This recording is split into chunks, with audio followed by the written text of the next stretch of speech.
Nasa mukha pa. Ganda ka? Ganda yarn. Ito na ang nagmamaganda at feeling diva. Ganda Wanda.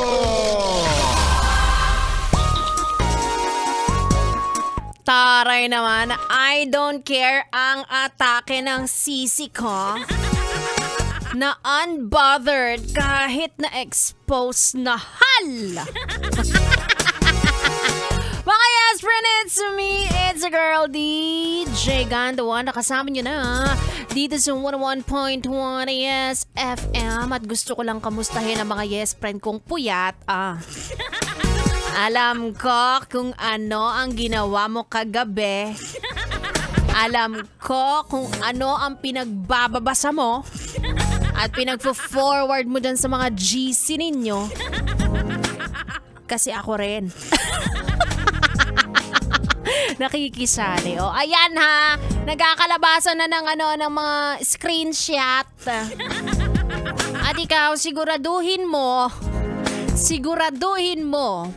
bago ka mag-forward ng screenshot ng kung kanino mang convo, dapat ikaw wala. Dapat ikaw wala. 'Di ba? Wag ganyan. Saka rin naman pala eh. Anyway, ito ang plot twist ng taon. Mga nagkakalabasan ng screenshot, may mga ebidensya, may mga resibo. Ewan ko sa inyo. Kung hindi yung ginagawang komplikado ang pagmamahal. Kung nagmamahalan kayo ng jowa mo, tapos kayo lang alam mo yun, kayo lang, as in walang ibang taong involved. Eh di sana walang ibang lumalabas na screenshot. O kasi nagpapalandi ka eh. Marami talagang malandi, pero kung nagpapalandi ka rin, magsama kayo. Galit na. Tapos ayan, kapag ka nagkalabasan na ng ebidensya, wala ka nang masabi. Ay, mainit ang ulo ko.